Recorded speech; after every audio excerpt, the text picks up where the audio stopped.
यहाँहरू सबैलाई हार्दिक नमस्कार।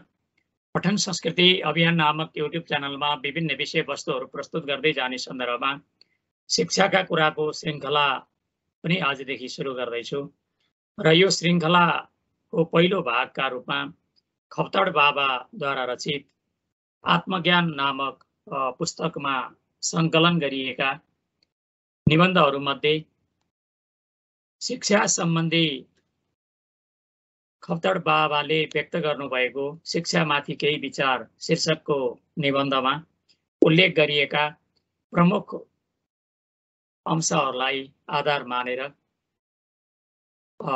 हामीले ज्ञानार्जनलाई ठुलो ठान्ने कि वैज्ञानिक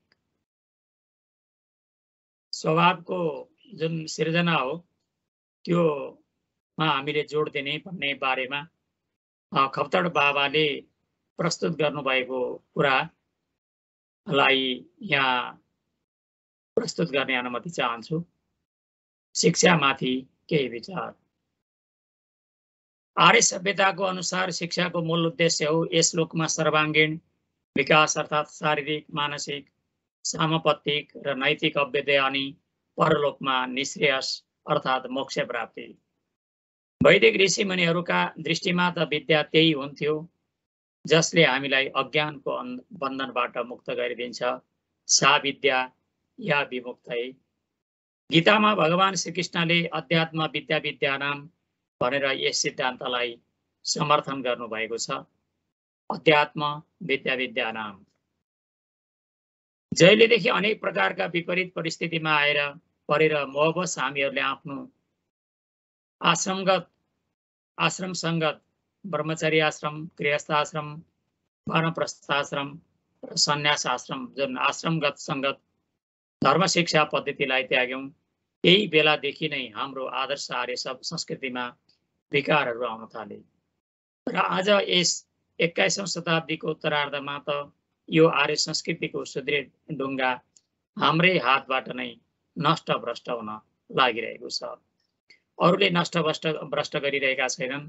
हामी आर्य सभ्यताकै सन्ततिहरूले यो जुन ढुङ्गा हो यसलाई हामीले आफैले नष्ट भ्रष्ट गरिरहेका छौँ भन्ने दृष्टिकोण खप्तड बाबाको छ। हामीले के कुरा राम्रैसँग बुझ्नु परेको छ भने जुन जातिले आफ्नो संस्कृति, आफ्ना महापुरुषहरू र आफ्ना सत् साहित्यहरूप्रति अश्रद्धा गर्दछ त्यो जाति प्राय नष्ट नै हुने गर्दछ। आफ्ना कुरामा आफ्नो अस्तित्व नष्ट गर्नको लागि आफ्नो जाति, आफ्नो संस्कृति, आफ्ना महापुरुषहरूको चाहिँ जुन सत् पुरुषहरूको सङ्गति, उनीहरूको भनाइ, उनीहरूका अनुकरण गर्ने, उनीहरूको बानीहरूको अनुशीलन गर्ने र सत् साहित्यप्रति श्रद्धा गर्न हामी छाड्छौँ। यसरी श्रद्धा गर्न छाड्ने जातिहरू प्राय नष्ट नै हुन्छन्। हामीले आफ्नो उन्नति सम्झिरहेका छौँ। वर्तमान शिक्षाले यस्तो विलक्षण ढङ्गले युक्त काम गरिरहेको छ नष्ट भ्रष्ट गराउनलाई कि यसलाई हामीले आफ्नो उन्नति सम्झिरहेका छौँ तर हुँदैछ हाम्रो सर्वनाश। उन्नतिका नाममा हाम्रो सर्वनाश भइरहेको छ। त्यसको सट्टा पाश्चात्य सभ्यता, पाश्चात्य महापुरुषहरू र उनीहरूका साहित्यप्रति हाम्रो श्रद्धा बढ्दै गइरहेको छ। यसरी श्रद्धा बढ्दै जानुमा हामी नष्ट भ्रष्ट हुँदैछौँ भन्ने चिन्ता खप्तड बाबालाई लागेको छ। यतिको मानसिक गुलामी पनि हुनु हुँदैन कि आफ्नो घरका चिजहरूलाई हेर्दै नहेरियोस्, कहिले हेरिए पनि उपेक्षा अथवा घृणाको दृष्टिले नहेरियोस्। यस्तो तरिकाले हामीले अरूका कुरालाई कदर नगर्ने भनिएको होइन, आफ्ना कुराहरूलाई व्यवस्था गरेर अरूको संस्कृति, अरूको सभ्यताप्रति हामी आकर्षित हुनु हुँदैन भन्ने दृष्टिकोण हो। बडो दुःखले के देखिरहनु परेको छ भने कुनै दिन वसुदेव कुटुम्बकम आत्मवत् सर्वभूतेषुका आदर्शहरू भन्ने यो जातिको मान आदर्श नष्ट गरेर आजको यस शिक्षा प्रणालीले पत्नी बीच दाम्पत्य जीवनलाई विच्छेद गराइरहेको छ। आफ्नो एक्लो निजी व्यक्तित्वको रक्षा र त्यसको पोषणमा जीवन बिताउनु नै आफ्नो कर्तव्यको चरम सीमा नै भनी सम्झिन थालिरहेको छ वर्तमान। प्राय शिक्षालाई 3 भागमा बाँड्ने गरिन्छ। प्राथमिक शिक्षा माध्यमिक शिक्षा र उच्च शिक्षा। धेरैभन्दा धेरै कम विद्यार्थीहरू उच्च शिक्षा प्राप्त गर्दछन्। यो ठुलो सङ्ख्यामा प्राथमिक शिक्षा प्राप्त गरिसकेपछि यसमध्ये केहीले माध्यमिक प्राप्त गर्दछन् र त्यसमध्येमा पनि छानिएका केहीले मात्र उच्च शिक्षा प्राप्त गर्दछन् र देशको ठुलो दुर्भाग्य हो कि शिक्षितहरूको सङ्ख्या न्यूनतम छ र त्यो शिक्षित भएकाहरू मध्येमा पनि अशक्त र दुर्बल छन्। केवल अक्षर ज्ञान नै यस प्राथमिक शिक्षाको सीमा मान्ने देखिन्छ।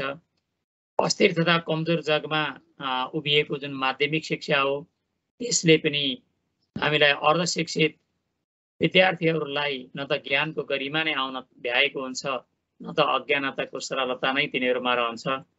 उनीहरू यस्तो अहङ्कारी उद्दण्ड र विद्रोही बालक बन्छन् जसलाई त्यसपछि कुनै पनि साँचोमा ढाल्न मुस्किल हुन जान्छ। माध्यमिक शिक्षा प्राप्त गरिसक्दा हामीले नैतिक शिक्षा, आदर्शवान शिक्षा हामीले दिन नसक्दाका परिणामहरू उच्च शिक्षा प्राप्त गरिसकेपछि पनि हाम्रा विद्यार्थीहरू नैतिक आदर्शले युक्त हुन सक्दैनन्, उच्छृङ्खल हुन्छन्, अनुशासित हुन सक्दैनन्। यो एउटा आजको शिक्षाको विडम्बना हो। समस्त सुविधाहरू पाएर पनि हाम्रा विद्यार्थीवर्गले यो गर्व गर्न सक्दैनन् कि उनीहरू पनि देशको एक सुसभ्य नागरिक हौं भन्ने गर्व गर्न सक्ने परिस्थिति वर्तमान समयका विद्यार्थीहरूमा छैन। शिक्षितहरूमध्ये धेरैले उद्योग शून्य, अकर्मण्य र अशान्त जीवन बिताइरहेका छन्। यो एउटा हाम्रो वर्तमान शिक्षा पद्धतिको दुष्परिणाम भनेर हामीले बुझ्नुपर्छ। आज हाम्रो शिक्षाले हामीलाई जीवनसँग सामञ्जस्य पैदा गर्ने अवसर नै दिँदैन।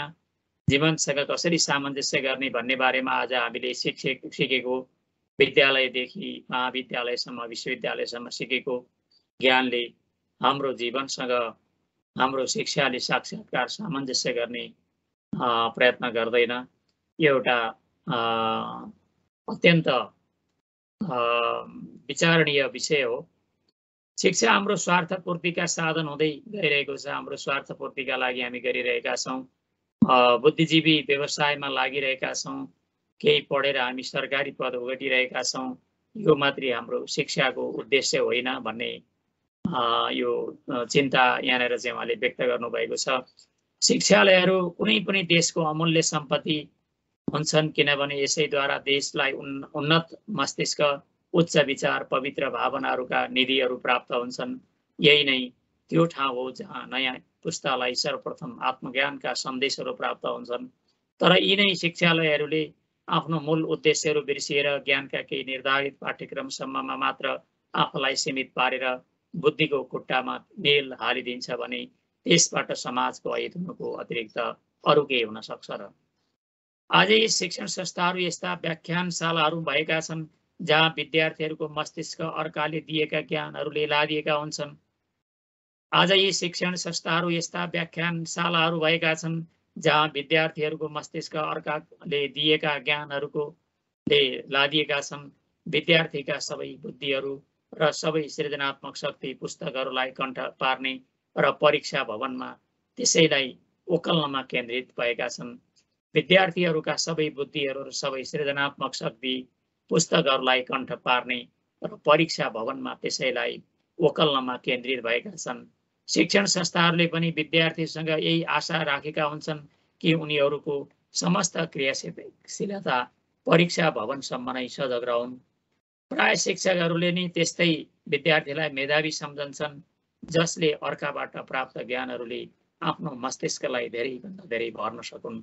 मस्तिष्क भर्नु मात्र शिक्षा आर्जन गर्नु होइन, ज्ञान आर्जन गर्नु होइन।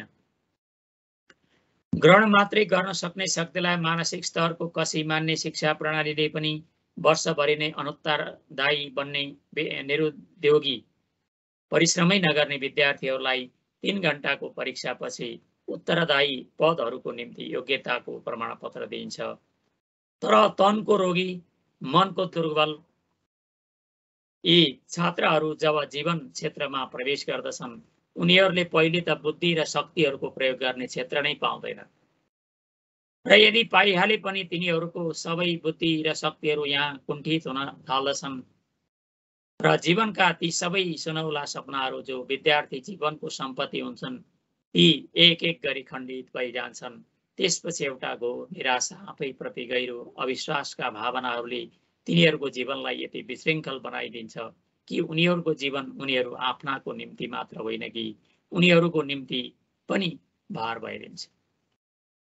यहाँ आएर बुझ्नुपर्ने कुरा के छ भने वास्तवमा ज्ञानको महत्ता भनौँ, महानता प्रयोग हुँदैन। वास्तवमा ज्ञानको महत्ता आर्जनमा होइन, वैज्ञानिक स्वभावको सृजनामा हुन्छ। वास्तवमा ज्ञानको महत्ता आर्जनमा होइन, वैज्ञानिक स्वभावको सृजनामा हुन्छ। केवल कौतूहललाई सन्तुष्ट गर्ने खालको ज्ञान त्यस ज्ञानभन्दा भिन्न हुन्छ जसले व्यक्तित्वलाई परिमार्जित गर्दछ। महापुरुषहरूको जन्मतिथिलाई कण्ठ पार्नु, महासागरहरूको नामहरू रट्नु, केही साहित्यिक विशिष्ट व्यक्तिहरूको संस्मरणहरूबाट मनोरञ्जन सामग्रीहरू सङ्ग्रह गर्नु जस्ता कामहरूलाई मात्र ज्ञानको इतिश्री होइन। जुन ज्ञानले ग्रहण गरेका वस्तुहरूलाई पचाएर नयाँ वस्तुको सृजना गर्दैन र जो मानिसको व्यावहारिक जीवनमा उपयोगी सिद्ध हुँदैन, त्यो त्यस भार समान हुन्छ जसलाई बोकेर हिँड्नेले आफ्नो गन्तव्य बाटो नै बिर्सिदिन्छ। हामीले त्यही गन्तव्य बाटो बिर्सिएका यात्री जस्ता भइरहेका छौँ।